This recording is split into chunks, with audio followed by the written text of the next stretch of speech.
warahmatullahi wabarakatuh. Hai, nama saya Sri Amelia dengan NIM B05222308. Di video ini saya akan menjelaskan tentang penyebab penyakit stunting yang merupakan pemenuhan tugas mata kuliah epidemiologi. Saya berasal dari Prodi Administrasi Kesehatan Universitas Sulawesi Barat Angkatan 2022. Mau tahu apa itu stunting dan apa penyebabnya? Yuk, simak videonya. Teman-teman pernah dengar tidak istilah stunting? Sebenarnya apa sih itu stunting? Jadi, stunting merupakan sebuah kondisi gagal pertumbuhan dan perkembangan yang dialami anak-anak akibat kurangnya asupan gizi dalam waktu lama, infeksi berulang, dan stimulus psikososial yang tidak memadai, terutama pada 1000 hari pertama kehidupan atau HPK. Karena mengalami kekurangan gizi kronis, bayi stunting akan tumbuh lebih pendek dari standar tinggi balita seumurnya. Namun perlu diingat bahwa stunting itu pasti bertubuh pendek, sementara yang bertubuh pendek belum tentu stunting ya teman-teman. Mengapa mereka dikatakan pendek?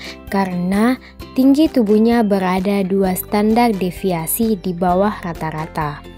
Kekurangan gizi kronis terjadi ketika bayi dalam kandungan dan pada masa awal setelah bayi lahir.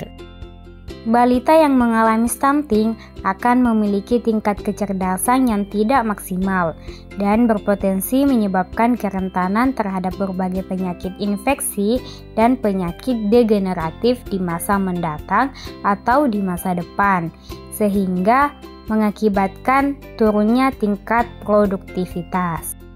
Timbul pertanyaan, mengapa bayi stunting berpotensi lebih tinggi mengidap penyakit degeneratif? Karena kebutuhan zat gizi mikro dan makro dalam tubuh tidak terpenuhi secara maksimal, sehingga pembentukan fungsi sel tubuh dan lainnya tidak sempurna. Lalu, apa sih penyebab stunting? Penyebab langsung dari stunting mencakup masalah kurangnya asupan gizi dan penyakit infeksi pada ibu dan anak. Asupan gizi pada masa 1000 hari pertama kehidupan merupakan periode emas dalam menentukan kualitas sumber daya manusia di masa yang akan datang. Kecukupan gizi menjadi faktor yang sangat penting, dan ini berarti sejak sebelum hamil, calon ibu wajib memenuhi kebutuhan gizi dirinya dan calon bayi yang akan dikandungnya. Selain itu, diperlukan pula pola asuh yang baik agar anak yang dilahirkan dapat tumbuh kembang secara lebih prima dan sempurna. Namun di sisi lain, faktor yang juga berkaitan menyebabkan stunting salah satunya adalah usia ibu saat menikah.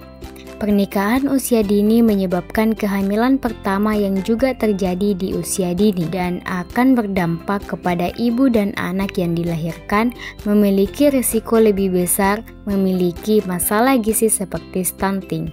Kehamilan membutuhkan peningkatan zat besi, sementara remaja putri yang mengalami kehamilan juga membutuhkan zat besi untuk pertumbuhan. Sebagai hasilnya, kehamilan pada remaja berdampak pada risiko stunting pada bayi.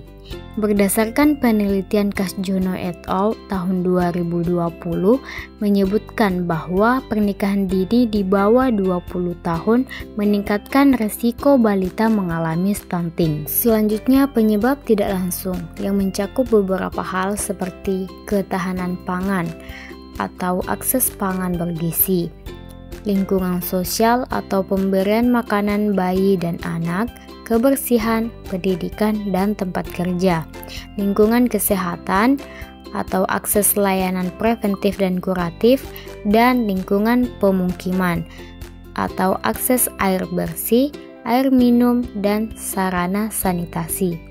Keempat faktor tidak langsung tersebut mempengaruhi asupan gizi dan status kesehatan ibu dan anak. Penyebab langsung dan tidak langsung tersebut dipengaruhi oleh beberapa faktor yang meliputi pendapatan dan kesenjangan ekonomi, perdagangan, urbanisasi, globalisasi, sistem pangan, jaminan sosial, sistem kesehatan, pembangunan pertanian, dan pemberdayaan perempuan.